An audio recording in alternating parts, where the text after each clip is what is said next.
Nothing. Ugh. All right. Yes. Quite good. Quite good. Hello and welcome to episode 628 of the Player One Podcast for Tuesday, November 20th, 2018. I'm your host, Chris Johnston. With me, as always, from Canada, Mr. Greg Seward. Good evening. Yeah. You're looking forward to Thanksgiving later this week? Yeah, a month ago. Friday. Americans Well. are so backwards. I'm gonna be out raking the forest this weekend. Okay. Well, you better. Yeah. That's the only way to prevent Gotta forest stay fires. Yeah. That's what McGruff says. Yep. McGruff the crime dog? McGruff the fire dog, I guess. Says only you can prevent. Forest Forest fires. Yeah, Fire raking. Like 70 plus people dead, Should've raked. 1,200 people missing. Maybe you should have Should've raked the forest. Maybe you should have raked. Okay. Not to turn this political. Okay. Yeah. Just stupid. All right. Just trying to be stupid. From the great state of Washington, Mr. Filthy of Altalo. Oh, hey, how's it going? It's going real well. Hooray. Oh. Good. How you doing? I'm grand. Yeah. How was Couldn't be. Science Theater 3000? Oh man, the live Mystery Science Theater. That's where I was last week. Yeah, I went to the last tour. I didn't go to this tour, but I went to. Oh yeah. Yeah, well they're traveling the country doing live shows. Joel Hodgson. Joel Hodgson and Jonah Ray Mhm. are who is the current host. They were riffing together, and in a few select cities, they were doing like a late show and an early show where they do two different movies. So just luckily Seattle was one of the cities doing the two shows, so of course I Yeah, have to go see both of them. of course. So yeah, we went to see them, and they were hilarious. Excellent. Just great fun, and just in time too, because the new season of MST hits On hits Thursday? Netflix on Thursday on proper Thanksgiving, That's right. on Turkey Day. Indeed. Yeah, Turkey Day. Some great movies in there, including Mac and Me. Mac and Me, which Wow. you know what I've never I- seen it that way. Mac and Me is an infamously bad E.T. ripoff. With a crazy ending.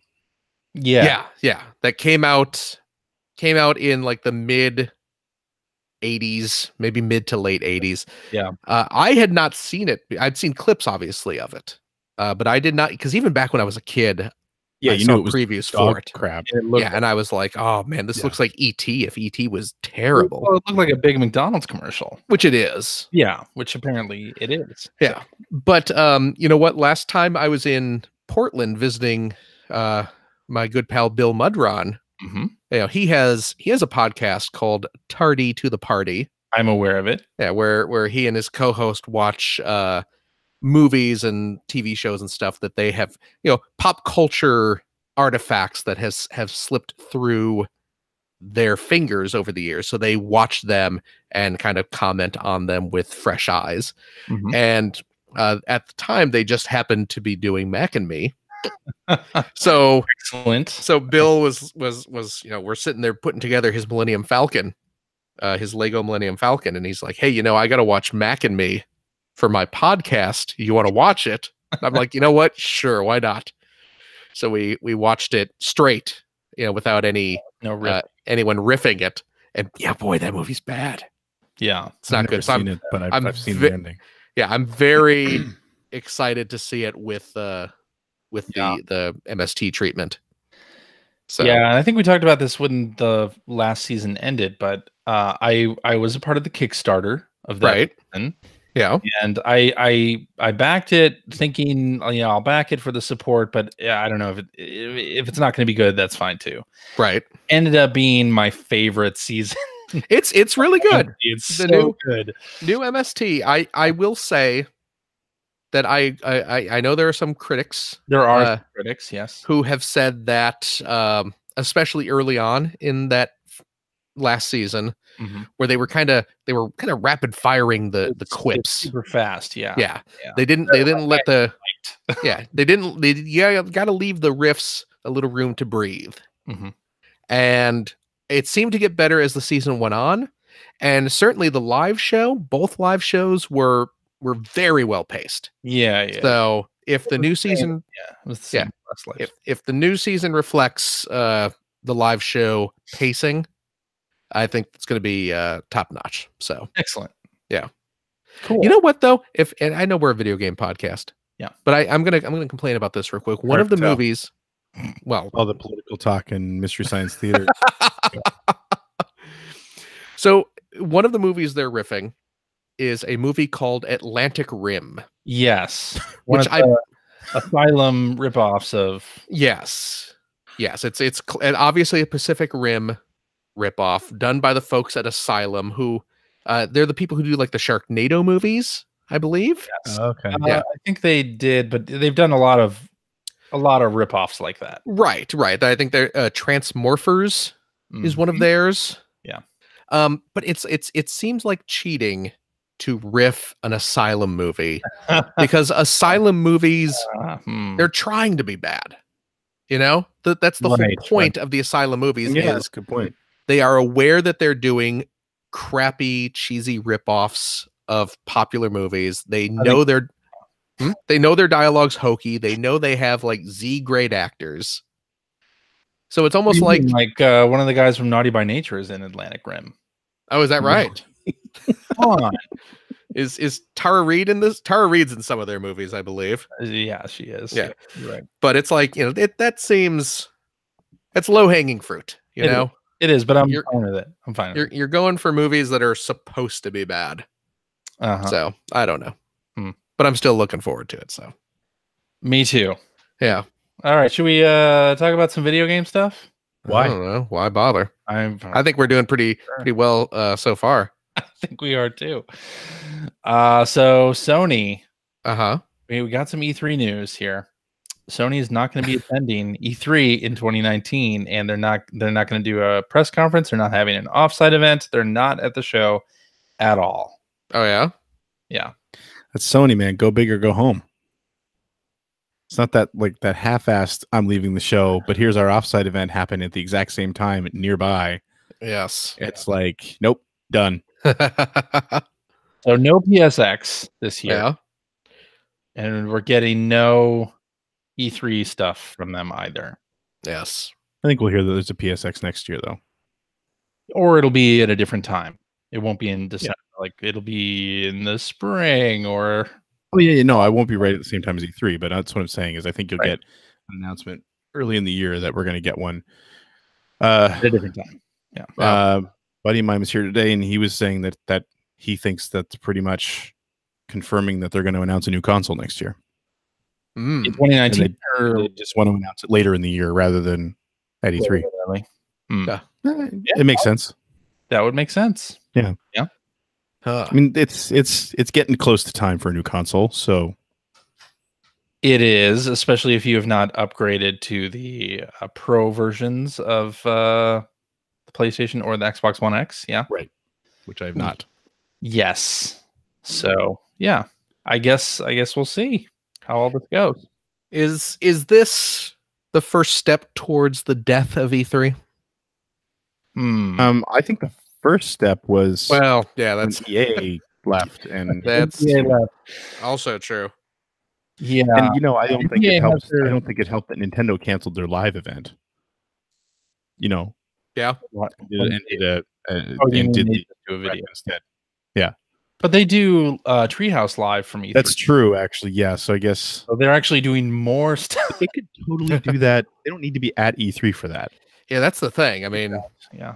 Between like all their directs and everything, people have kind of expected to just let Nintendo do its own thing, right? Right. Yeah, and after the last Smash Brothers Direct, they did a whole bunch of Treehouse Live stuff. Yeah, including showing off Yoshi and right. Well, that's kind of par for the course for them, right? Whenever they do a Direct, isn't there usually a Treehouse follow up? No. Oh, is that not really? That not... Like their E3 stuff has that been the case? Oh yeah, I guess you're right. So, but I mean, they've got something huge on the horizon there, so yeah, makes sense, right? Right. Like, you got to think Smash Brothers is just gonna Yeah, it's it's the next interesting. classic. And I mean, E3 for the last 2 years has been different because the public was invited. Right. And even the Sony booth at E3, it was one of those situations where for the majority of things in the booth, you needed to use the PlayStation app and register to play a demo or see something. Like you couldn't just go into the booth and line up to play something. Right. Right. You had to register. So Yeah. if that's what they were looking at doing again, like maybe they've discovered that just doesn't work, or they want to open it for everybody. Because I did try last E3 to do some of those demos, and they're just full immediately.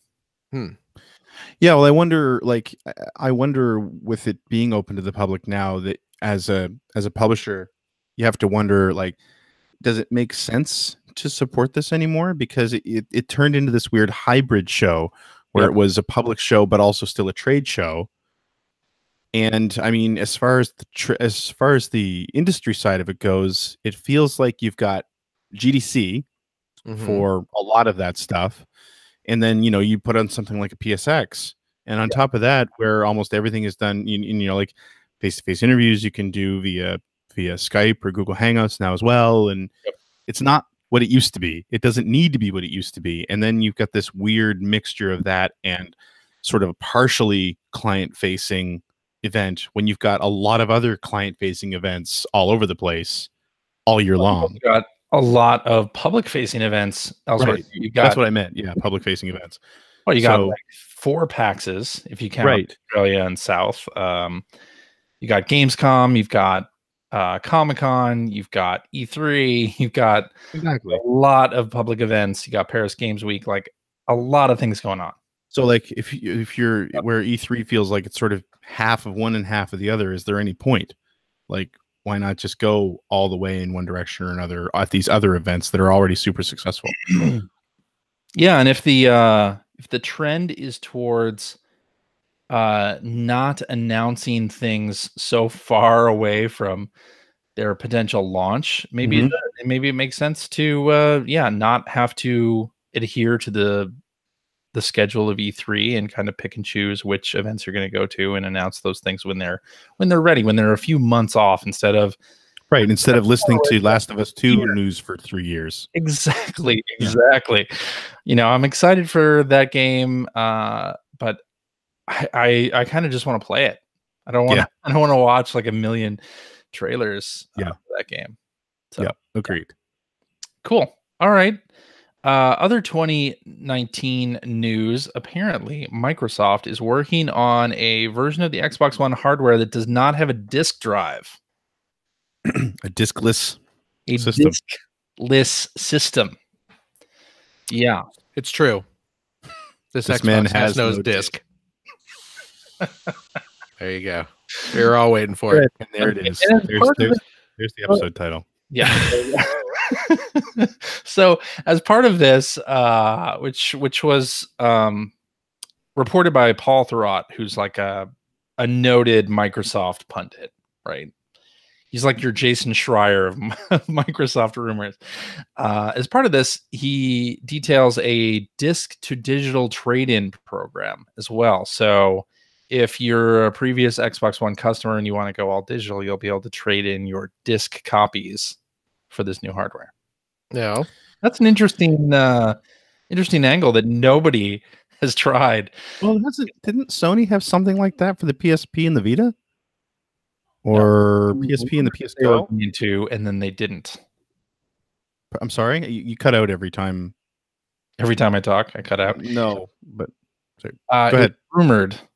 It was rumored that they would, but they didn't. So, like PSP Go, I think is what. I totally thought they still did it in Japan, and they just were rumored that it was going to be here because they did it there. No. Anyway, I don't know. All that sounds very similar to what they were trying to do back when the Xbox One launched. Remember all that? That was the whole idea, is that it was going to be all digital. Well, I mean, it still kind of is that it installed. It just installed your only option. Right, but the disk is just a delivery method to install on your hard drive and then be a key for running the the digital version. Yeah, I know. That's what I'm getting at. Okay. We're saying the same thing. We're saying the same thing. Okay. Anyway, it just seems like they're going back to kind of what they were saying they were going to do, or they might be starting to go down that route. Not in the same way, though. No, not at all. But it's also been, what, 6 years? Things have changed. Has it been 6 years since the one came out? Yes, it has. God damn. What was it? Was it 2012 or 2013? I don't remember. No, I don't really either. It's been a blur. It's been a long time. I want to say 5 years, but anyway, yeah. And was there a rumor that the next generation of Xbox would still? No.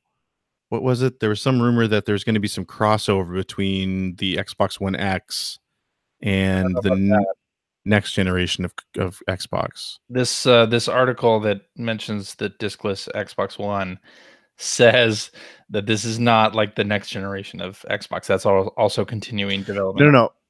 I know that, but what I'm saying is there was something else going around talking about the next generation, not this diskless version. Okay. But saying there was some kind of cross compatibility between the two, not backwards compatibility, but something like the X would actually play the next generation of Xbox games at a lower whatever. Yeah. But the original one and the One S wouldn't. Well, let me ask you this. If they do introduce a diskless version, are you interested in that personally? And I'm not interested in upgrading these current consoles at all. No. I'm not just asking about upgrading current consoles, because I know that's sort of not really a thing, but if the next generation does not have a disk drive, what's your opinion on it in 2018? Looking towards the future, what are your thoughts? If the next generation doesn't have a disk drive, I would like two things to happen. I want them to come with gigantic hard drives. Yeah. I don't want to feel like I need to upgrade my hard drive within the first 6 months. Right. I mean, and again, I know we hate talking about this, but looking at something like, I think the Switch is the wrong way. If you're going to go all digital, we already have games on the Switch that require you to expand the onboard memory just to install them. Sure. So that can't be a thing. If that's a thing, that's a problem.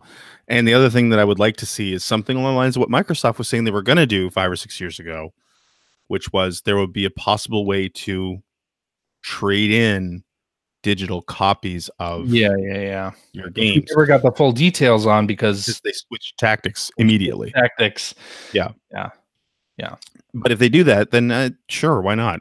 It's definitely more. I prefer it if I just had a way to get rid of things, and if I wasn't worried about the fact that sooner or later I won't be able to re-download these things. Right. I mean, and we're already seeing it from 2 generations ago.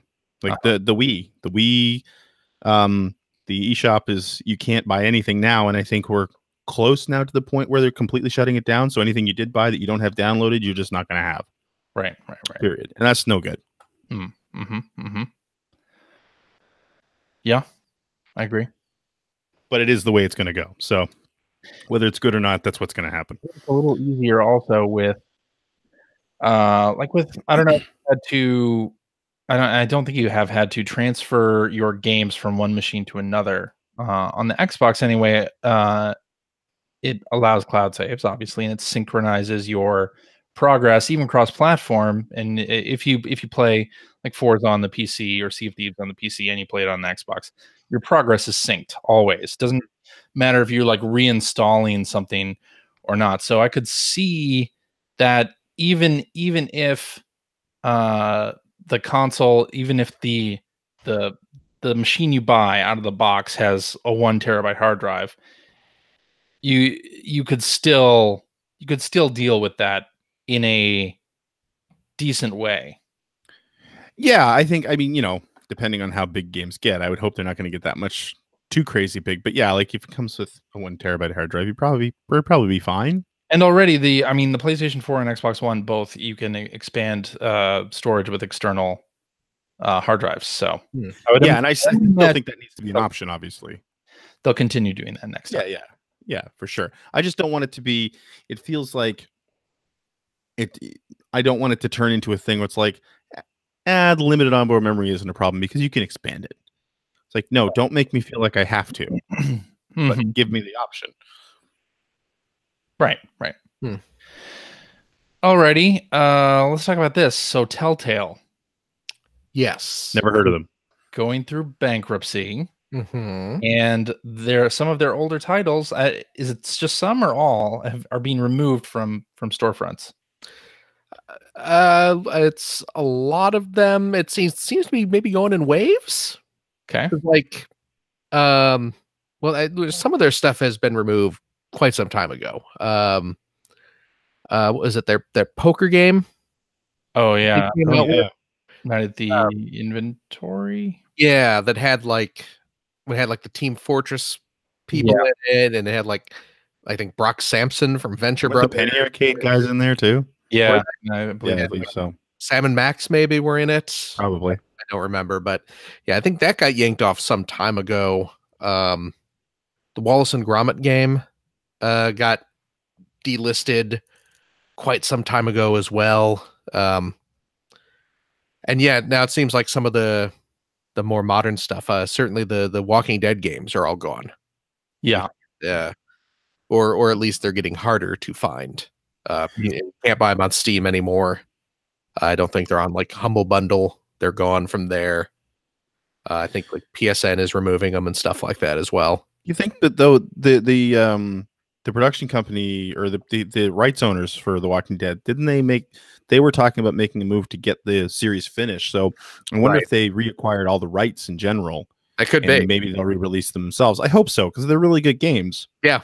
And if I knew that, I mean, I haven't bought all of them. I think there's still a season out there that I don't have. Mhm. I would consider buying it if I knew I wasn't sending money to the pricks that ran Telltale into the ground Right. and screwed over their employees. Yeah. I broke down and bought them. Like I said. Yeah. Just, I mean, again, because will they come back? I don't know. But I certainly wanted to have them. So I was able to find, because I did not have on PC.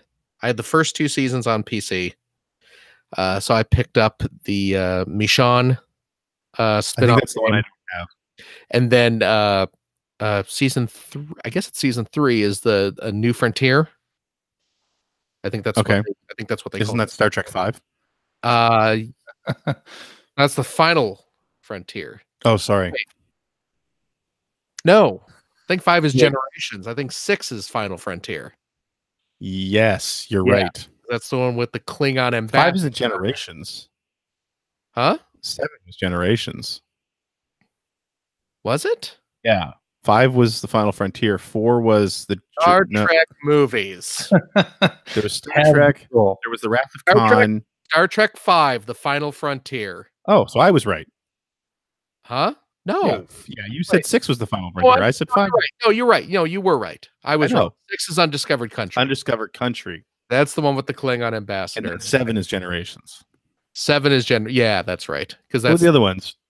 The motion picture, Wrath of Khan, Search Search for Spock, and The Journey Home. Voyage Home. Where's Voyage. that Who Cares sound effect? We've got that sorted out. And then you start getting into the next gen films. I don't even count those. Yeah, which They were all terrible. you got first contact's not. I mean, That was first okay. First Contact's good. The line must be drawn here. it's the one that's like a dumb action movie. Yeah. Line And that must was the only one that was good. assimilate this and all that. Gene Luck Pickard, action star. That's what that's what Star Trek turns into. Yeah. Is The double axe handle. You're good. Schwarzenegger quips from Worf. What were we talking about? Star Trek? No, Telltale game. Telltale. Oh, that's right. Yeah. I picked up The Walking Dead, The Undiscovered Country on Amazon. Had it still. You could still buy Steam codes from Amazon. So I picked those up. Oh, okay. Yeah. That's good. So yeah, so I got those. And then I even like the Batman games are still on Steam. Which are apparently quite good. Yeah, so I picked those up. Good. Yeah. I picked up the Minecraft story mode seasons on Steam as well. Yeah. So just in case, because they're probably going to be going away at some point, and who knows if anyone will pick them up to redistribute them. But There you go. I wanted to have them, So other people should get on that if they haven't if they before it's too late. Yeah. Guess what's coming to PlayStation 4 in December? Telltale Games, Smash Brothers. Is it Smash Brothers? It is not Smash Brothers. It is PlayerUnknown's Battlegrounds. Who cares? I know, Greg, you definitely care. That's that game that's like PlayStation already has Fortnite. Why would I want to play that Fortnite ripoff? that's the game that's like Fortnite, but nobody plays it, right? Not anymore, seemingly. Yeah. Oops. What they should do is get Roblox on there. Isn't Roblox on there? Roblox is not on the PS4. No, it's on the Xbox. on the Xbox. Right. Is it really? Yeah, it is. I thought I didn't know that either. I thought it was just a PC thing. Until very recently. Oh, PC and Xbox One. Yeah. I think people play Roblox, don't they? Which People is do. say for PUBG at this Daughter point. plays Roblox Kids more do. than I'd like. My daughter plays Roblox a lot. And Okay. by the way, the parental controls on Roblox suck. Oh, really? Terrible. Hmm. And yeah, But anyway, yeah, Same. you'll be able to play PUBG, the original Battle Royale, which isn't even true because it was a mod for several other games. But really the first game that made Battle Royale a popular thing coming to PS4. And it's already available on Amazon and digital and stuff. It's coming, beginning of December. You know what PUBG stands for? What's that? Of course, it's a publication gigante, which means gigantic publication. I see. That's how confident the game makers you are. walked in with a gigantic publication. This game that we have published It's gigantic. is going to be huge. So yeah, publication gigante. Huge, Jerry. Huge. So there you go. All right. You're only stopped for 90s references. Use that at your bar trivia night. We're getting older by the second. So Nintendo released a commercial for Smash Brothers Ultimate last week that did not have background They music. released an unfinished commercial. Let's call it what it is. Well, I don't know. I'd be very interested in hearing if this was an intentional thing Of or course it was intentional. unintentional. But if it was unintentional, Big companies tend to accidentally release Yeah. all the did you time. see that Mission Impossible trailer that had all the Mhm. weird sound effects and no music? You can stop being interested, CJ. It was intentional. It was completely intentional. I'm sure that it was. Anyway, it's worked out. It made that commercial a viral hit of people putting various songs Yeah. in the back of it, and some of them very, very good matches for the action on screen. So it worked out. People excited about Smash Brothers. Imagine that. The hype is increasing. The frothing demand has increased. The hype train continues on its route. Continues to roll. Yeah. I saw the Smash Brothers GameCube controller at Target this week. Oh, yeah. And I Will saw it actually work with Smash Brothers? I hear there's a lot of games that don't use special controllers. Sorry. there's a Switch USB GameCube controller that works with Smash Brothers Ultimate. And there's also a Smash Brothers Ultimate hardware bundle that I saw the same day at Target, and I imagine that will be the last time I see either of those things on a store.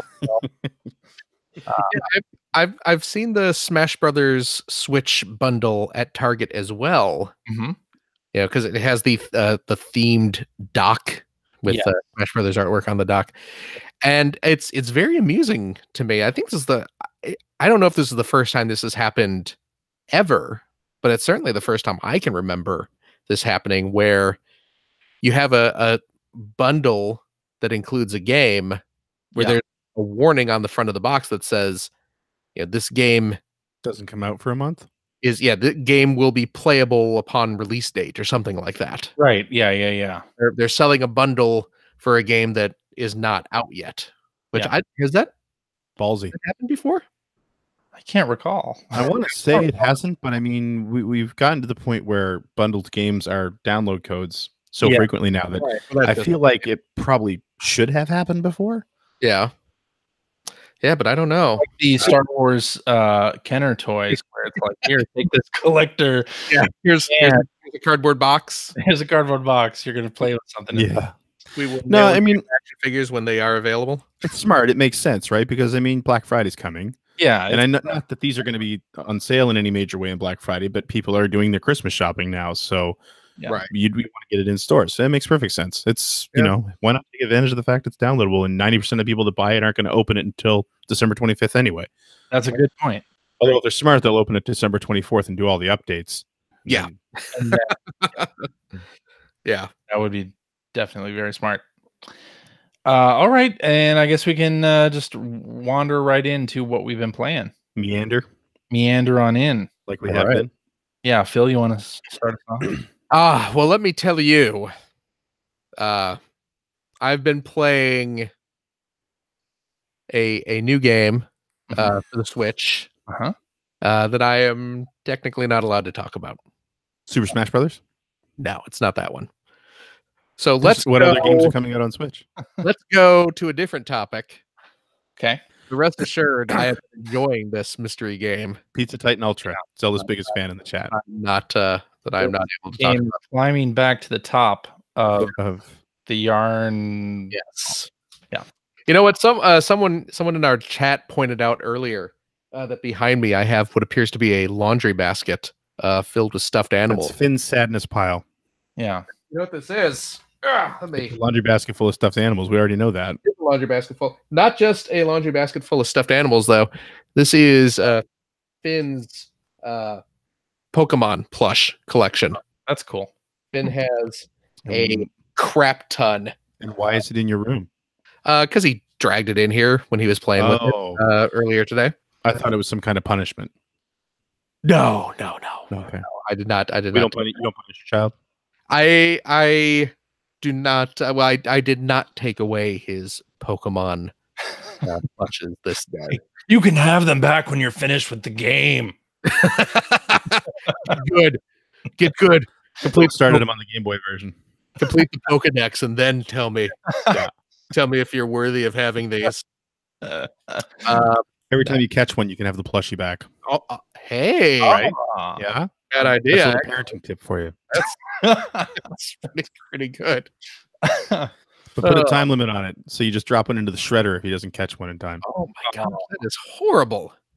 You know what? Life sucks. Although you, what you kind got to prepare that kid eventually. What kind of industrial-sized shredder do you expect? Have you seen the ending of Mannequin? Because I there's an think- industrial-sized shredder at the It end. all comes back to mannequin with you. That I think you would be interested in watching. Why does it always come back to mannequin? I don't know.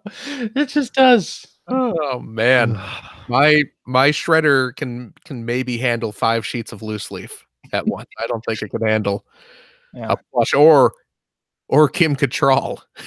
So Okay. is that what happens at the? I haven't seen Mannequin in a Yeah. long time. Does he feed Kim Cattrall into an industrial She's size? in mannequin form, Is she? He's in mannequin form. Yes. so it's okay. The rival department store steals the special mannequin Uh-huh. from Kim Jonathan's Cattrallican. department store, and then Jonathan Switcher's girlfriend Roxy is jealous of He's jealous of the mannequin. Roxy. into the This movie has Just American she named walks Roxy. down to the- she walks all the way through the department store, walks into the garbage area, and throws all of the mannequins into the shredder. And just as Kim Cattrall is about to get shredded, Uh-huh. she is saved. Yeah. So But without her leg. The ending to Mannequin to many of our listeners who know. in the mannequin mythos, Mhm. Yes. okay, in the Mannequiverse, If you were to go to ManCon, yeah. you need to know this. First of all, it's Manacon. ManCon. Yeah. That's great. ManCon is held next door, That's something else. and it's a very different convention. It's across the street from CES in But Vegas. Hollywood is both of those. Huh? Nothing. So Can you? so in the mannequin mythos, Uh, is the mannequin always alive and No, the main character is the only one who can see her? That would be crazy. That's right, yeah. How would you live at that speed? Okay, so she's a mannequin sometimes, and then she turns into a human other times. only when she's alone with it's Oh, okay. Michigan J. Frog style situation. Okay, so that's okay. It's that puts it into a context. So when what's the dude's name? Matthew McCarthy? Andrew McCarthy. Jonathan Switcher. Andy McCarthy. That's right. Andrew McCarthy. You are thinking of Matthew Broderick, That's right. Project X, the chimp face. noted murderer Matthew Broderick. Yes, as we've gone through on the show in the past. Noted murderer and actor Matthew Broderick. But you're thinking of Andrew McCarthy, who, as far as I know, is not responsible for the death of anyone. That we know of, yeah. Except maybe his career. Zing. A zing. Zing, So- zing. Yeah. So when the mannequin is with Andrew McCarthy, she turns human. But if like someone bursts into the room and says, Andrew McCarthy, what are you doing? Suddenly she goes back to being a mannequin. That's right. Okay. So Can we get talking about video games again? what if You're okay, the one who brought up mannequin. let me ask you this. So let's say Roxy, I did. Okay. Andrew McCarthy's jilted girlfriend Roxy. Uh-huh. Roxy finds the mannequin, throws it into the industrial shredder. It's being ripped apart. No, it has not. She- no. On the conveyor belt. This is a what if situation. Well, okay. Yeah. It's a what if scenario. She throws the mannequin. Roxy throws the mannequin into the industrial shredder. It's being shredded. It's being ripped apart. Roxy leaves the room. Mm-hmm. Andrew McCarthy comes in. Yeah. Will the mannequin suddenly turn into live Kim Cattrall, who's being just ripped to shreds? I think we'll have to save that for Mannequin 3. Because that is horrifying. It is horrifying though, yeah. Roxy's Revenge. If Mannequin 3. Pretty Roxy's Revenge. Mannequin will have that. Andrew McCarthy has sexual intercourse with the mannequin when Can she is Kim Please get Cattrall, on- will she become pregnant? You've made Greg leave. Let's Will the mannequin become pregnant? And then what happens when Roxy walks in? Does he turn into a pregnant mannequin? Everyone has left this conversation but me. Greg is gone, CJ is gone. It's just me trying to flesh out what to do and how to deal with the in-universe rules for my mannequin fan fiction, which I suppose I will read to you now. Oh, CJ's back. we're done. CJ's back. All Okay. right. What are we talking about? You're talking about a Switch games you've been playing. Well, there's the one I've been playing that Mm. probably you will talk about later, but Yep. I am not permitted to discuss on this show. But what I will talk about that I've been playing on Switch, and I'm not going to spend a lot of time on this because I've gone on and on about this game enough as is, but Rogue Legacy came out on Switch. Yes, it did. And I was super hyped about because I've put so many hours into Rogue Legacy on various platforms. Certainly over 100 hours on the PlayStation version. Probably another 20 to 30 on the PC version. Mm-hmm. And I'm going to be putting in probably many, many more on the Switch version. So I'm delighted it's on Switch. I'm glad to have that. I love Rogue Legacy, one of my favorite games of all time. Delighted to have it. How does the port stack up? How does it? Seems perfect to me. Okay, cool. I've played it, a couple hours maybe so far, and yeah, it seems just as the controls are just as tight as ever. So it's great. So delighted. Now I did not listen to last week's show when I was off MSTing. Yep. Because that would involve having to listen to you people, And you don't want to do that. and I don't want to do that. Just proven that I get you're the problem. But let's keep going. So I'm only kind of picking up stuff that I'm reading on Twitter. So You shouldn't read Twitter. does Greg not like Tetris Attack? You mean What? Tetris Effect? Tetris Effect? No, I love it. You love it. Okay. Great. Yeah. There seems I finished the campaign mode, whatever it's called. Oh, nice. Yeah. You are way out of focus, Greg, by the way. For those watching at home. It's You probably are- for the best. Yeah. Okay. How's that? Better? Yes, much better. Okay, so what I was picking up, I don't know how I was maybe misinterpreting something, but it sounded like there was some sort of negative talk being said about No. We had Kevin Larrabee on last week, and he was pretty upset over Mike Phillips and TJ Lowerman to a lesser extent, saying that okay, spend $40 on Tetris again. Oh, okay. So it was just Everyone did apologize. Everyone was complaining about Mike. I mean, Mike asked if I think what was it? He had issue with being called an asshole for saying that Tetris wasn't worth spending $40 on again. Oh, okay. And he said, "What does that make the guy who tried the demo for 5 minutes and decided everybody should buy the game?" And my response was that made that guy on the right side of history. Right. Okay. I see. And we're all good. Okay. Mike, for the record, is not an asshole. No. Well, I mean, I don't know that we should go that far, but he's a good guy. I do schnozzle. Really? That's how far we're going? No, I'm just only up to that point and no further. Mike is lovely and he's a good man. And I miss Mike Phillips. I would trade CJ in a heartbeat to get Mike Phillips back on the show. Oh my gosh. Well, it's true. Oh, okay. True. And I think most people would agree that they would trade any one of us to get Mike back on the show. Maybe. I don't think that's. But no, I've been playing a lot of Tetris Effect, and boy, oh boy, it's a fun game. I love that game. Well worth $40 if you ask me. But who am I? Been doing your weekend ritual. I will say, I did not double dip. I believe I threatened on this show to double dip it, because I had originally, I had pre-ordered the physical version.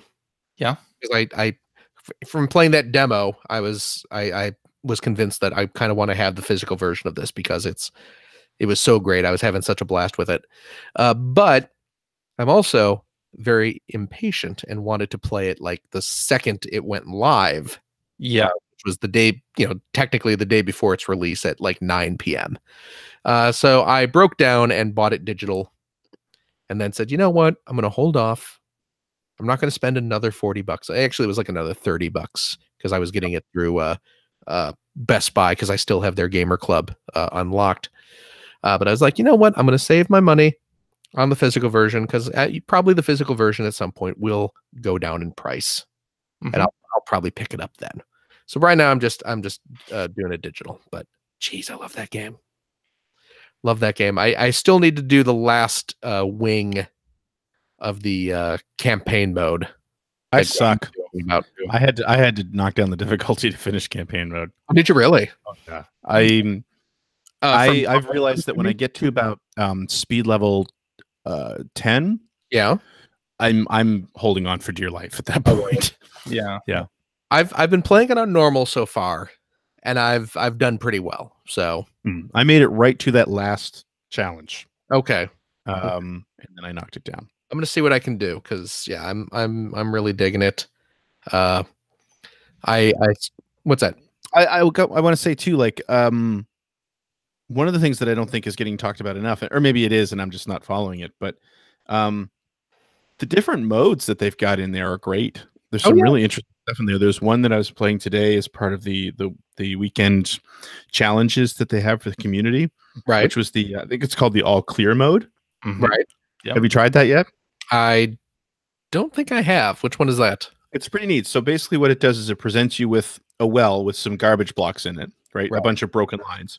Right. And then you have, I think it might not always, I think it's always though, 4 tetraminoes. How do you say that? Tetraminos, I believe. Yeah. You see what you're going to get and in what order you're going to get. And then it's up to you to drop them in as fast as you can because you're on a timer to clear out all the blocks. Yep. But you only have those 4 so you have pieces. You have 4 pieces. Always the same. There are sometimes different. Right. So I mean, some of them are pretty straightforward. Like you start off and it's like, oh, okay, so there's only one place I could drop each of these. Those are sort of the early ones. But as you get into it, they start mixing up the pieces, and you actually have to sometimes you have to clear lines that are in the middle of the pile so that the top ones will fall down and create a space, the proper space for another piece. And it's really interesting. I highly recommend going and checking it out. Okay. And it's part of the challenge this weekend. So if you have time after the show, I would say like just go, and it's a nice quick mode. It's like, you know, if you empty the well, you gain, I think, 5 seconds on your timer, but it's Okay. still, I think it's like less than a minute or less than 2 Right. minutes, even if you're doing fairly decently. Right. So I really enjoyed it. I'm like, yeah, this is great. Like, and I've been looking at the different modes, but I hadn't come across that one yet. So Yeah, I really like all the different modes they have in there, and I like how they have them kind of arranged in categories that sort of focus in on. I mean, it sounds a little hokey, but kind of like what mood you're in. Mm-hmm. Yeah. If you want to play just like I'm in the mood to play classic regular Tetris, it's like, okay, here's some of the old classic gameplay styles. Or it's like, oh, if you want something that's a little more of a challenge, here's some,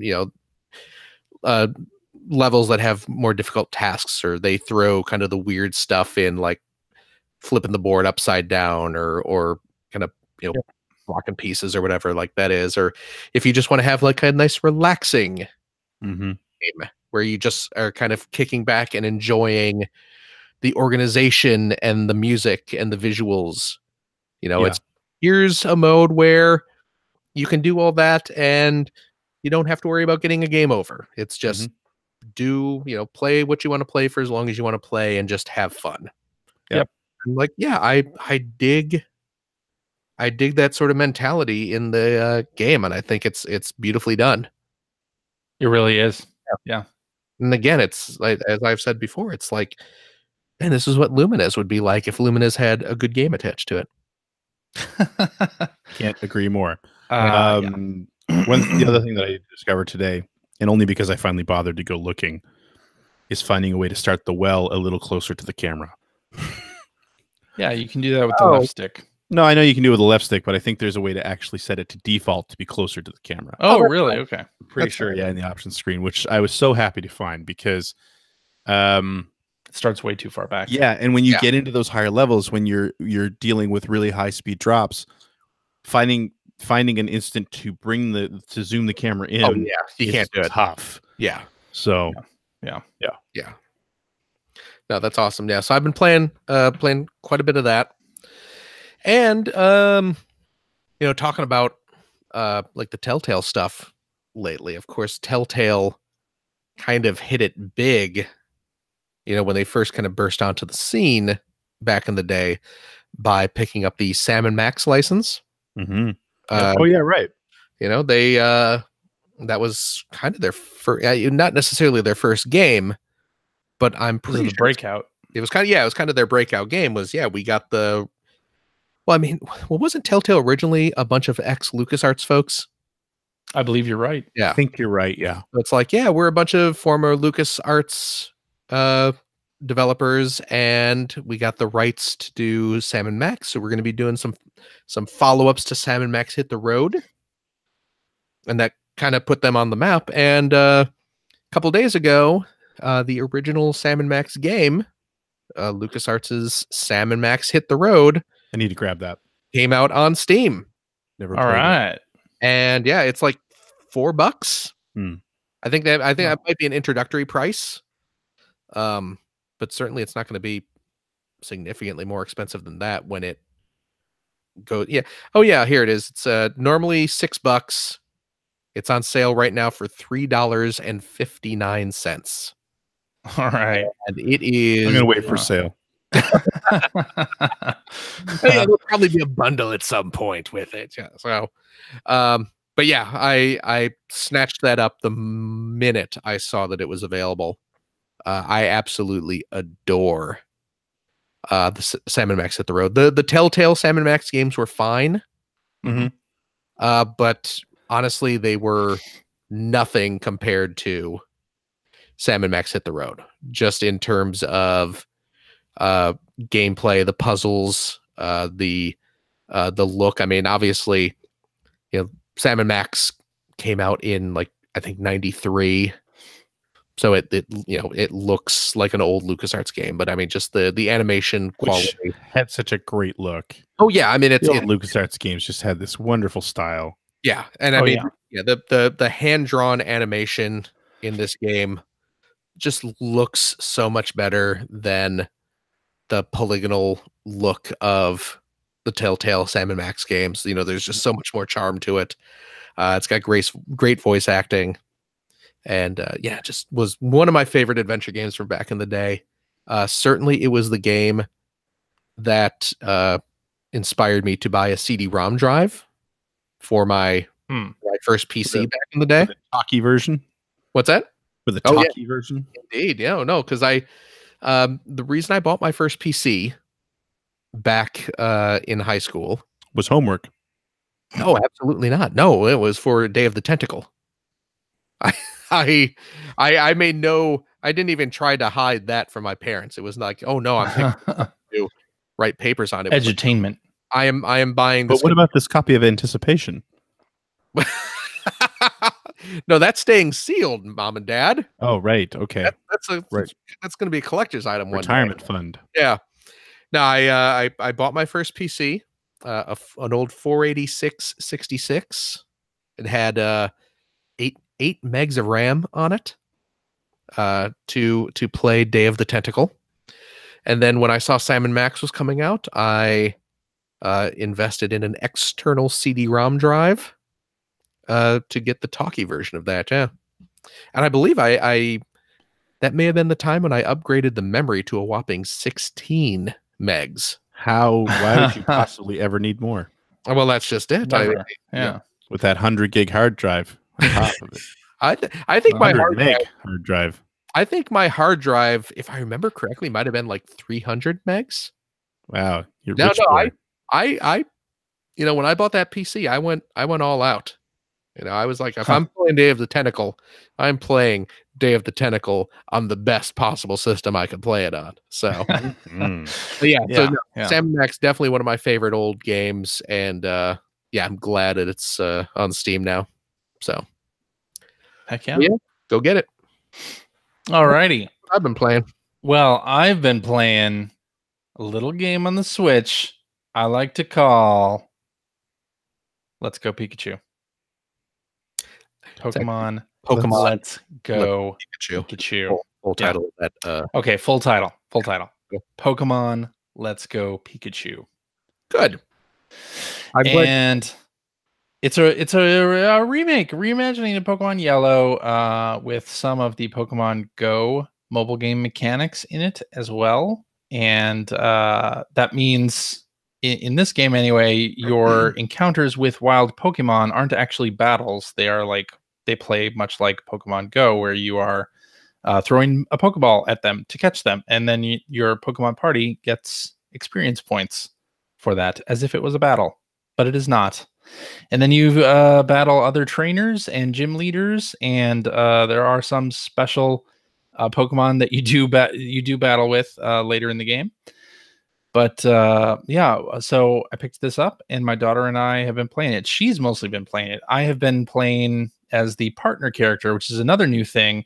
You can join the main player at any point by just shaking a Joy-Con, or if you happen to have the little Pokeball Plus controller, you just give that a shake, and your partner character drops in. You use the same party of Pokemon, and then you have basically 2 Pokemon on your side versus one on the other. So it's a really interesting remix of Pokemon Yellow, and very nostalgic. Mm-hmm. And I'm sure some of our listeners have seen that there was a video that went up on YouTube on Friday that was a version of the original Pokemon cartoon theme song using scenes from Pokemon Let's Go Pikachu and Let's Go Eevee. That was pretty cute, wasn't it? And I loved that. That was so great. Such a nostalgia trip. And it's been 20 years since Pokemon came out in the US, which is crazy to think about for sure. But yeah, for this is my daughter's second Pokemon game. She played Sun before this. But she is really getting into it and really, customizing her party and getting into dressing up her Pikachu, because you can do that now as well. And she's got, I believe, 3 gym badges now. Oh, nice. And she did that all on her own, with me actually not playing as the partner character. So, yeah, it was. It's been really good. Been a really fun experience watching her play Pokemon and really getting into it. And she's a beginning reader, Right. so she's been reading all the text in the game as well. And it's been fun to, you know, have her experience a game that I played 20 years ago when I was like 20 years old. But anyway, yeah, it's great. Greg, have you been playing this at all? I No. saw you like posted something on Twitter, so I thought you were playing it. No, I guess just not. loved that. I just loved that scene. Pokemon or Pikachu Seems is like interested Pikachu in is your mom. interested in your mom. Yeah. But But I yeah, won't play this. I mean, there might be a point where one of my kids asks for it, but I've never been a Pokemon person. So okay. it's Well, that's great. too bad. I love it. It's creative. Greg It's doesn't like good not for games. me. Not for me.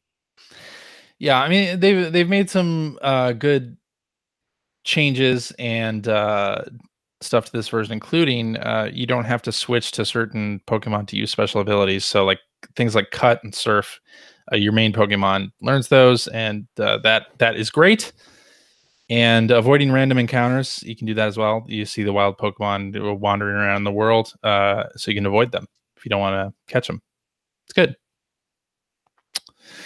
So yeah, I've been playing a lot of that with my daughter. My daughter's mostly been playing it. Then I also picked up Hitman 2. Hitman Dose. Hitman Dose. Hmm. Yeah, I really enjoyed the intro prologue to the first game, so I decided to pick up the second one.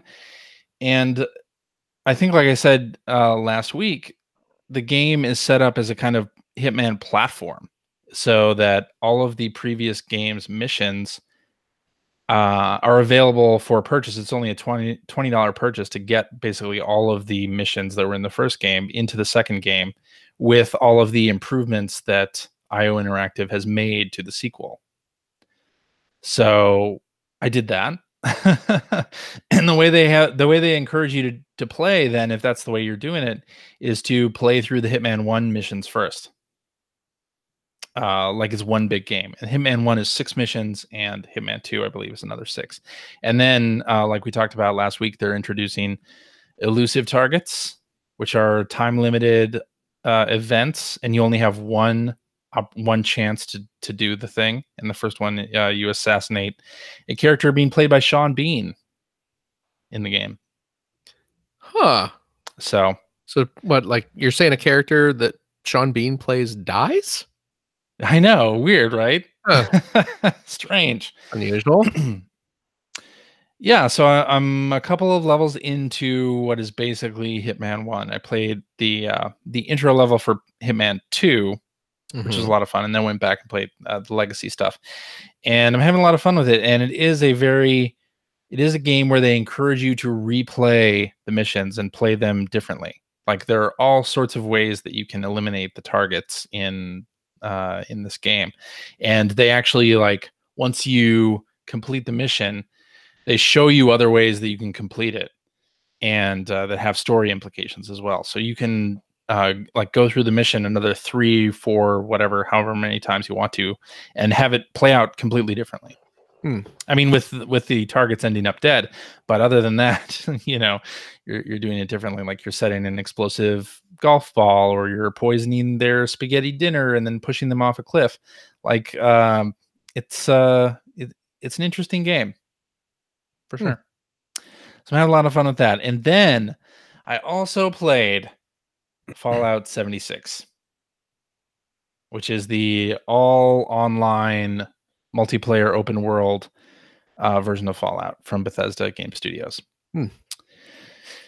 And yeah, I'm curious about this one because so it is just an always online service game, right?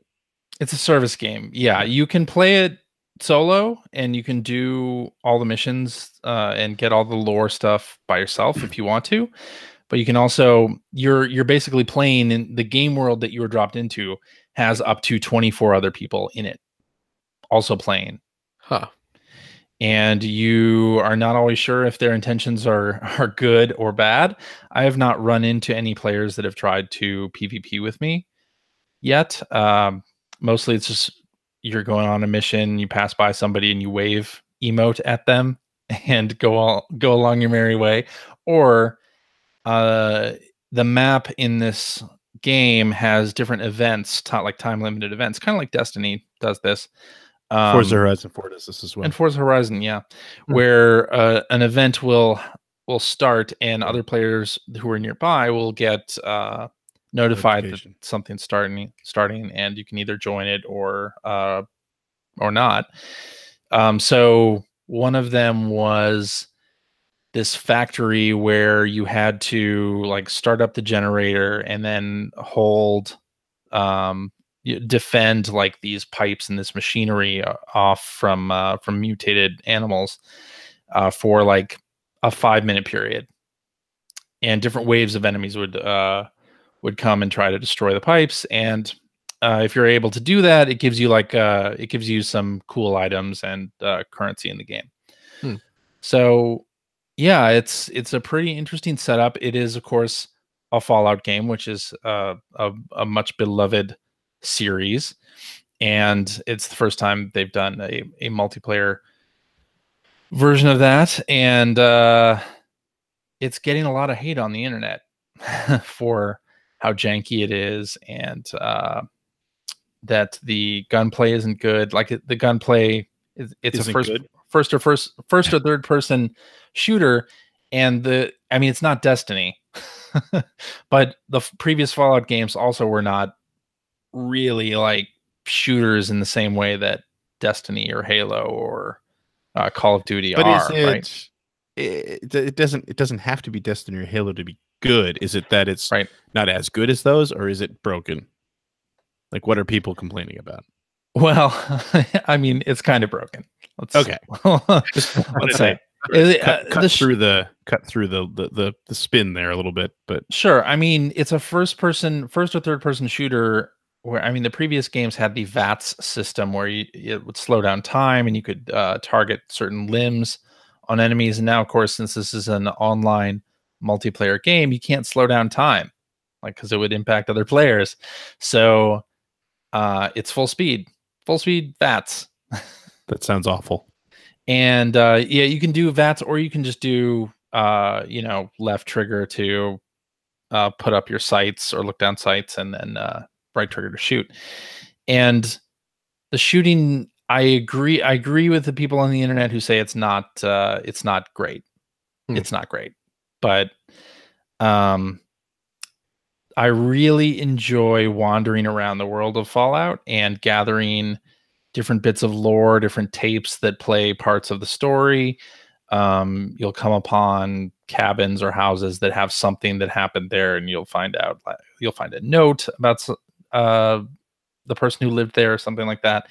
It's just a really interesting game to just explore the world in, even if you're not like huge on the shooting and combat. And I agree that those could certainly be better. I'm having fun playing it, mostly because of the exploration. And your Sea of Thieves friends are playing it, aren't they? And I've convinced my Sea of Thieves friends to play it. You forget, I have a direct line to your best friend. I know what's going on. Yeah, so I played with Greg's friend Mike earlier today on the Xbox. There it is. So yeah. Wait a minute.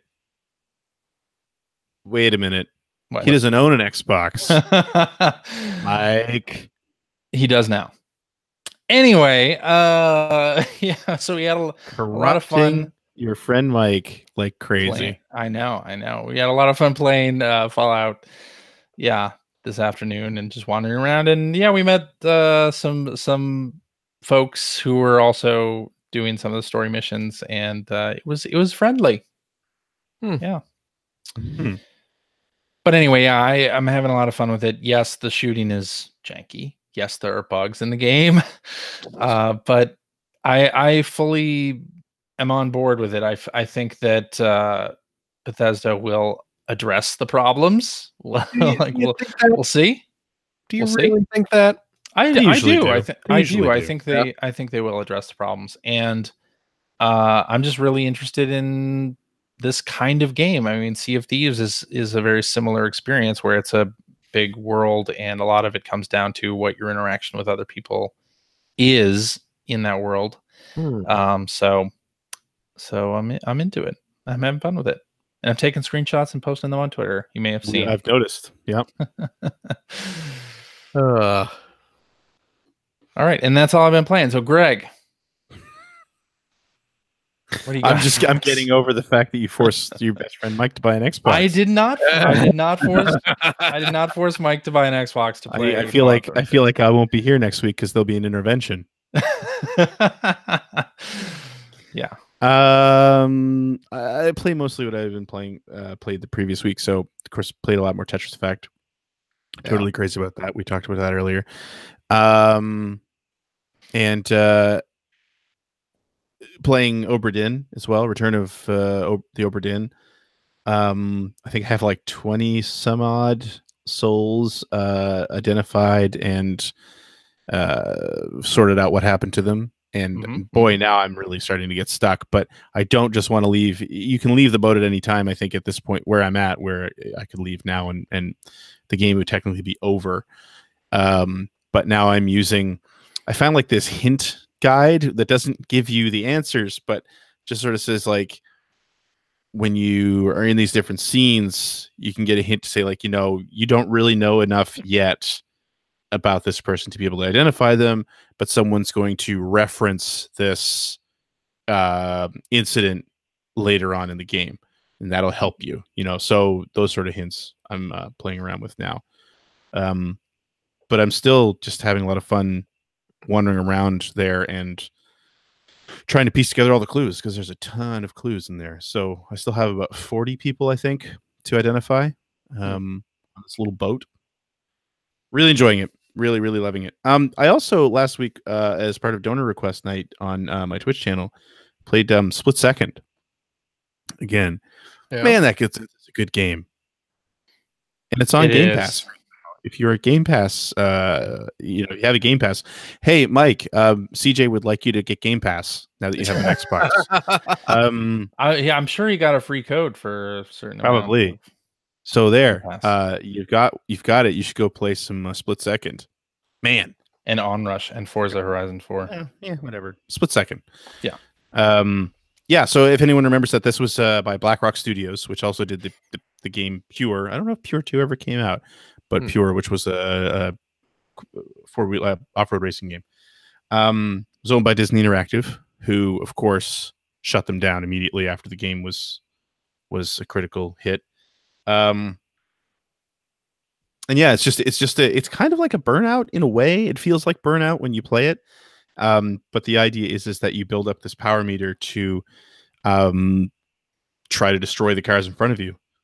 By triggering events around the track, and they can go from something as simple as there are helicopters all over the place dropping, like a helicopter dropping an explosive barrel near them to try to destroy them or make them crash, to parked cars blowing up and going across the street in front of them to run into, to like entire towers falling onto the track and completely changing the landscape, actually changing the layout of the track. And of course, if the tower lands on them, you've taken them out. So it's a lot of fun. It starts off a little slower than I remembered, but within like an hour, it was just insanity.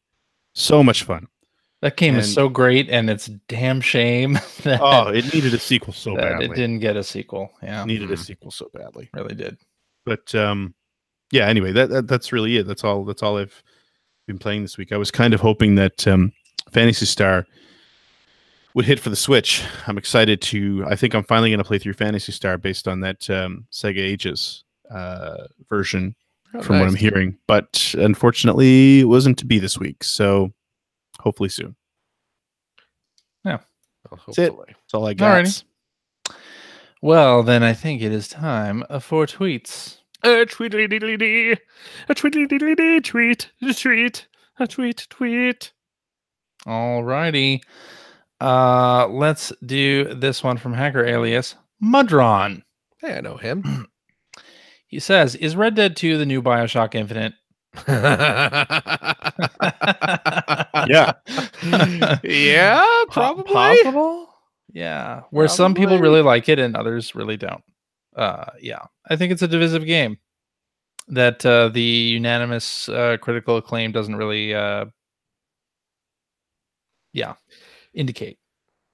Are you saying that is it the new BioShock Infinite in that reviewers gave it inflated high scores based on the company's lineage and not the actual game that is being presented to them? And then when it comes out, everyone realizes, oh wait, maybe this game isn't as flawless Gonna as we were irritate led people. to believe.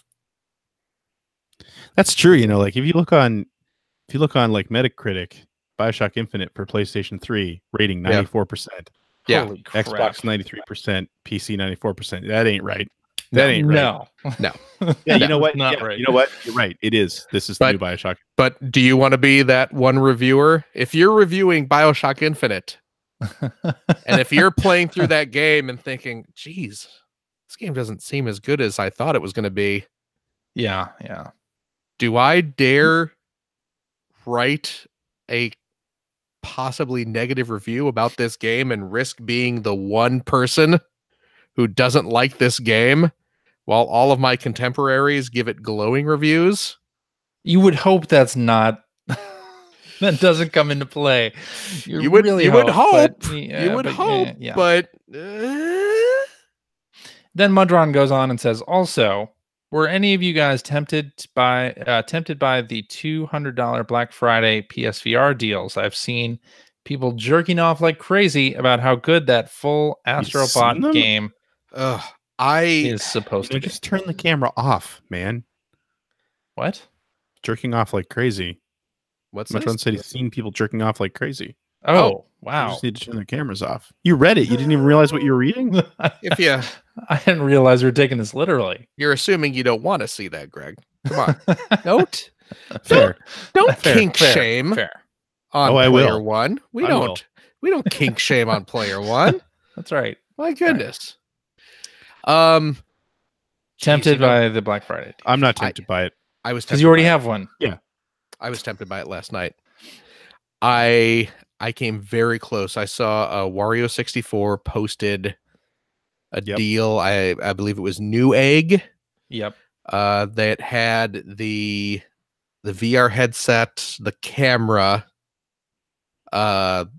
Astrobot, and Moss. Yes. Is that the mouse game? Yes. How that much? bundle, Was it 200 bucks. Yeah, that's the one that That's yeah, a pretty nice that's the deal. Black Friday deal. And I was very, very close to pulling Mhm. the trigger on that. Yeah. I backed off. You're getting the VR and the camera there for less than 150, basically. Yeah. When Yeah. you consider the value of those other two games. I backed off just because I was like, I shouldn't be making financial decisions Ever? Well, Based on Black Friday True. deals. just based on sitting at home and relaxing on a weekend. Oh. Yes. Yeah. Yeah, that's absolutely fair. I needed a clearer head. So I wisely said, you know what, I'm gonna hold off Yep. and see what happens. I'm still tempted to though, because It's very tempting. It's a very good tempting deal. at that price. yeah. And I will say, and I've talked about this before, there's Yeah. a lot of content for that thing. You don't know Right. about it because Sony never seems to really advertise it.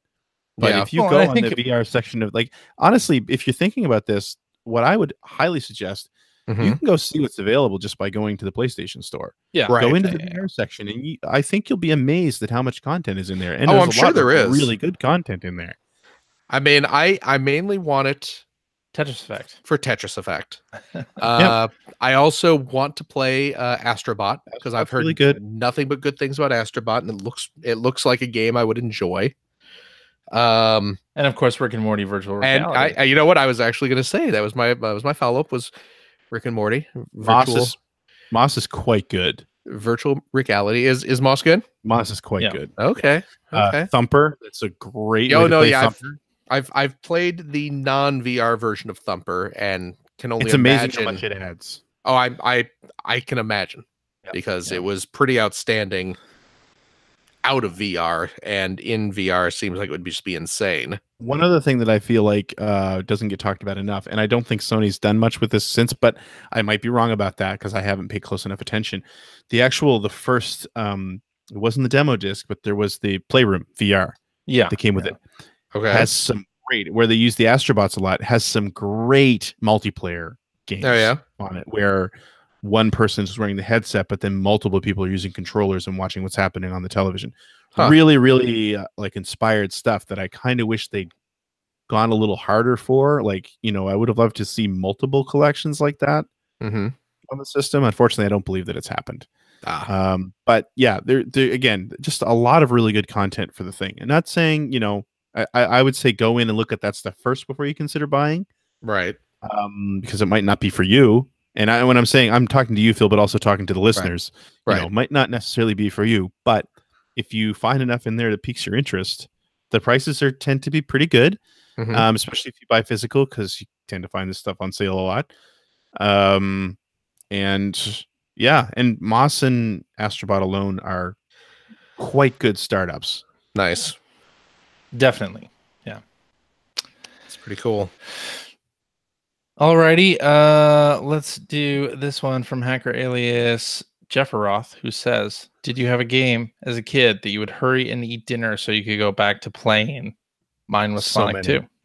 So many. Like, what game wasn't that, right? Although, it's funny because I was having this conversation today, and we've had this conversation on the podcast before, where I didn't hurry to eat dinner to go play a game because we had one TV, and my dad had control of that TV. Oh, really? So after dinner was the evening news and Carol Burnett and MASH. And, after Dad went to bed, I said, which I think is why I'm a night owl. And the game for me when I was really young was Final Fantasy. I was crazy about Final Fantasy.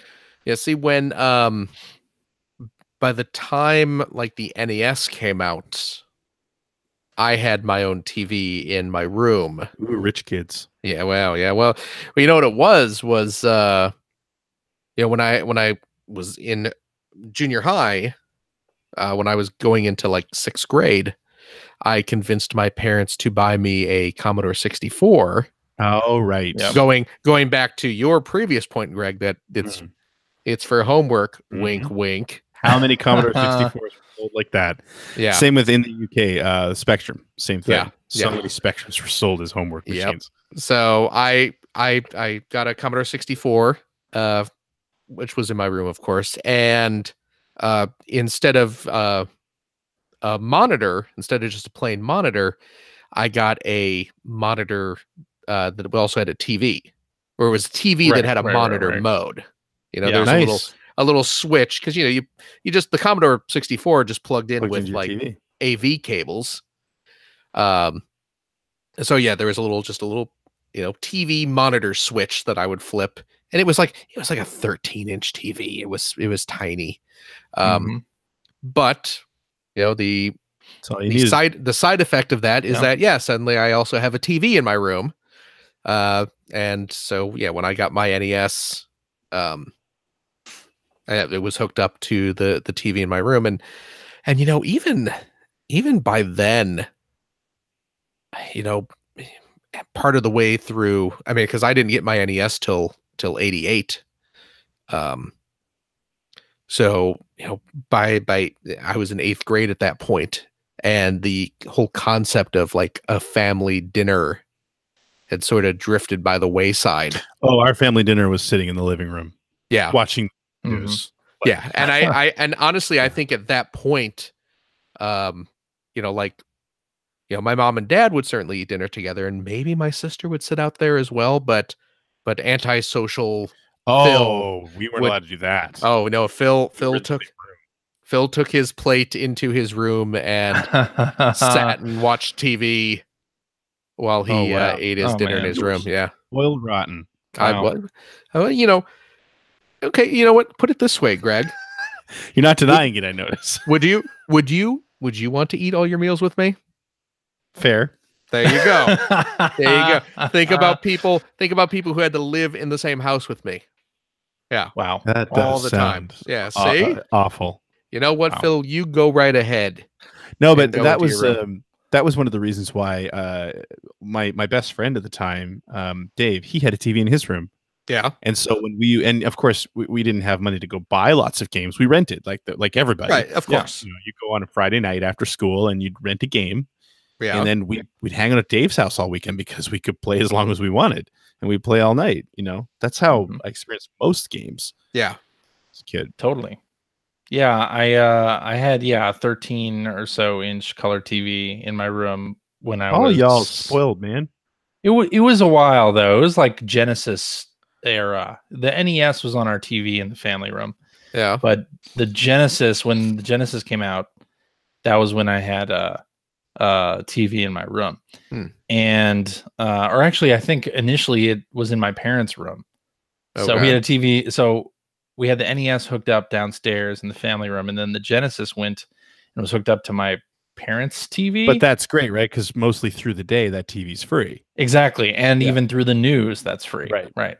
So yeah, I would run upstairs and play Sonic, of course, and Quackshot, starring Donald Duck. So good. Yeah, and then once I got a TV in my room, I would stay up and play Super Metroid. I think I've told the story on the show before. I got to the end of Super Metroid, and when you meet the baby Metroid at the end of that game, I was playing well past my bedtime when I should not have been playing, and that literally made me like jump off the bed BJ got in trouble with my controller, like, because it was just such a holy crap moment. But yeah, so several games I rushed through dinner for. Yeah. All right, let's do this one from Hacker Alias Scoop Jessica, who says, are there any games that you only play around the holidays, or any games you wouldn't normally play on your own but always do with family? Example for myself would be any Smash Brothers or Mario Party games. I used to play a lot of the music games around the holidays with family. Oh, yeah, Right? yeah, Not necessarily Dance Dance Revolution, but like, you know, because I was into Rock Band and I was into Guitar Hero. Yeah. Right. But, you know, after a while I wasn't, but it still would break them out when we would have a family gathering around Christmas because people really were into it. And a couple of years ago, I remember telling the story, I busted out Tetris. And a lot of people, and surprisingly, a lot of the older generation of our family were really into that. They all wanted to play because they all remembered it. And you remember, like, Nintendo marketed Tetris as something for older people at the time. That's for true. adults. Yeah. So yeah, like that. Those games I'll bust out. As far as holiday specific games, I mean, I might pull out like Christmas Nights or something. Christmas That's about Nights. it. Christmas Nights is pretty great. Yeah. Yeah, I don't really have any specific that I would play at like family gatherings or anything like that, just because, you know, no one in my family is really into games. Yeah. That's the same with me, which is why I was so surprised the Tetris Same. was such a big hit a couple years ago. Right. Yeah. I mean, the people in my family who are into games live in the house with me, so we are just constantly playing games. So like, yeah, when I go back to my parents' place or anything like that, there's no reason to. They tell you to stop wasting your life. Yeah. I will say we played the Jackbox Party Pack games recently. Oh yeah, at family get-togethers, and those are always fun, depending on the age of people playing and their ability to type things in fast to smart devices. Like, we played them with Adrian's family and the in-laws and such, and that's been great. And then my parents are a little older and not as savvy with the iPad typing in stuff, and so that hasn't been as much fun. But those are fun games. And of course the fifth one just came out a few months ago, and I was so impressed by that. Like, those are so brilliant. The idea of like, hey, everyone has a mobile device, let's just use those. Right. New Year's party I was at a couple of years ago, that's basically how we killed the time before before it was actually midnight. Yeah. And it was a real laugh, and especially when the little kids have gone to bed. Oh yeah. Even more so. Great. So yeah, even more so at that. Yeah. All right, let's do this one from Hacker Alias Kennard Happy, who says, top games to bring to your family Thanksgiving party this year to show them the marvel that is modern gaming. Go. So I know we just said that we don't pull out games for Thanksgiving, but if we had to, like, to show, if we were going to like Tetris show, Effect would be good. Yeah, hold up, Tetris yeah. Effect. I think Tetris is a Effect good one. definitely. Spider-Man definitely. Spider-Man is a very good one. Yeah. I remember one year I blew my family away by bringing home Samba de Amigo. Oh, nice. That's a good one. Yeah. Yeah, the two that immediately popped into my head were Tetris and Spider-Man. Yeah. Definitely. Certainly. Maybe Red Dead. Maybe. Because it looks beautiful. You don't want everyone to fall asleep. You want It looks great though. I don't know. So I think we got a little preview there of our top 5 list for the end of the year. Yeah, I know, right? Is Tetris Effect going to be on there? I don't know. You tell me. I don't know. Strong possibility. Strong possibility. Yes. All right.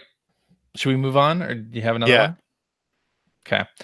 Hacker Alias Benjamin Rivers says, sorry, let me start this over again. Try that again. Not fake Thanksgiving related, but what unlikely classic game post-mortem do you wish you could see? Oh, like if we could get a post-mortem for some older game? For any game, yeah. Oh, man. Wow. That's an interesting question. Yeah. A really good question.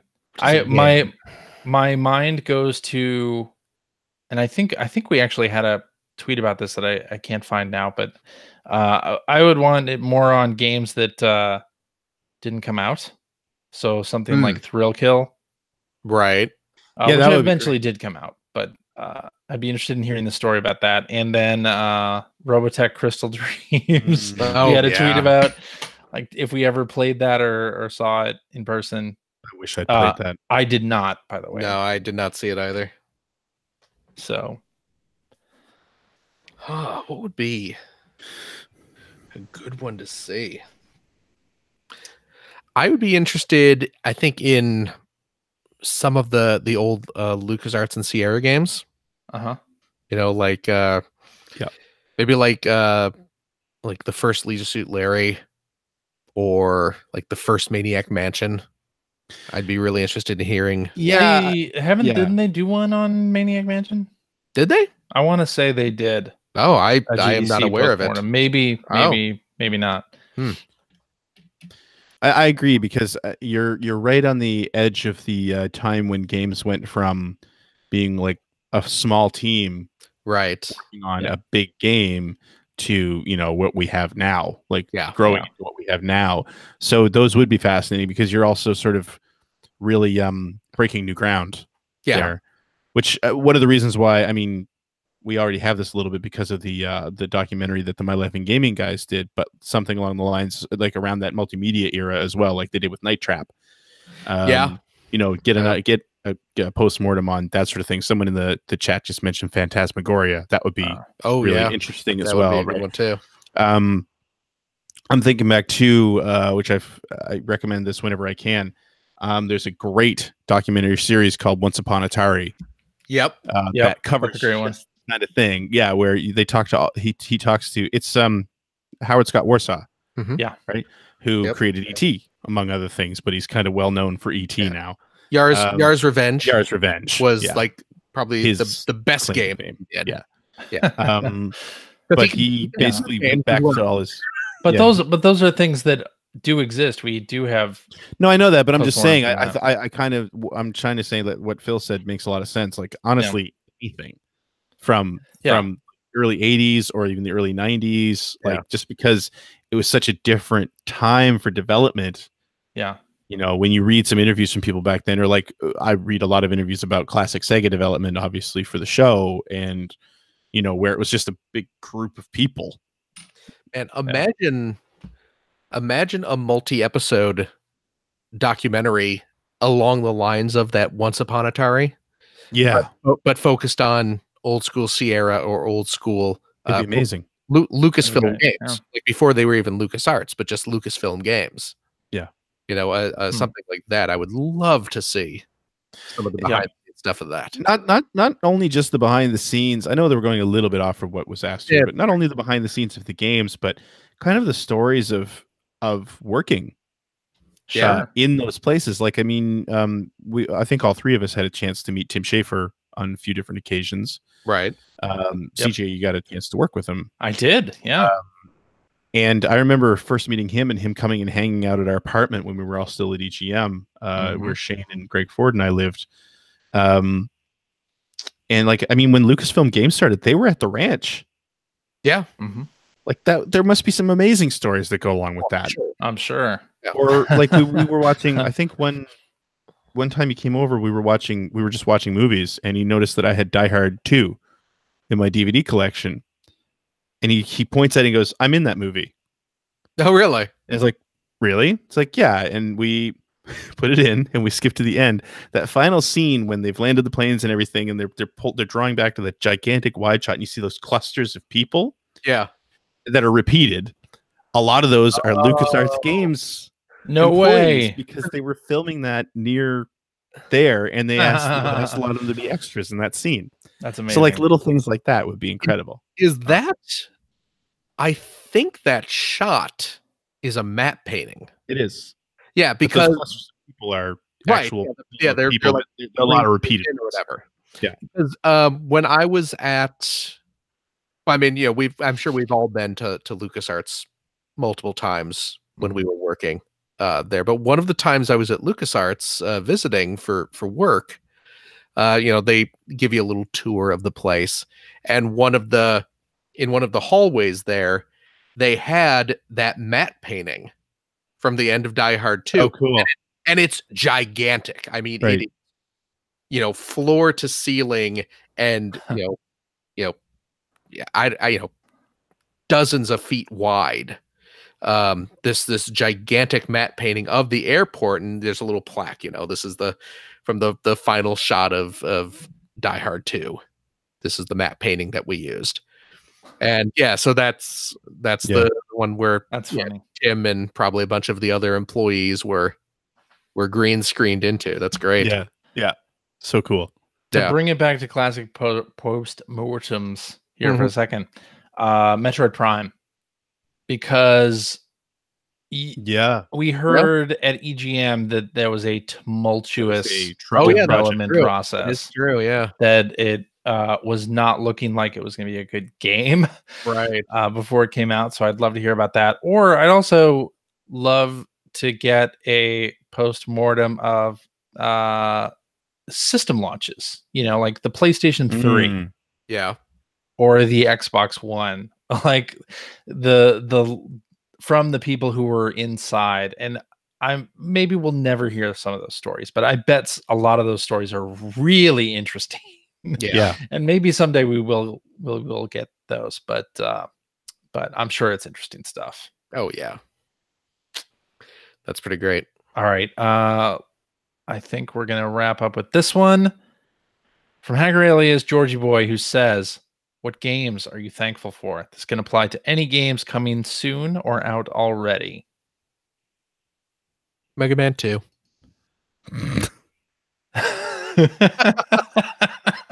Mega Man 2.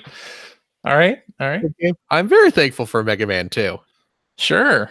I love Mega Man 2. Yeah. Why is that funny? Great game.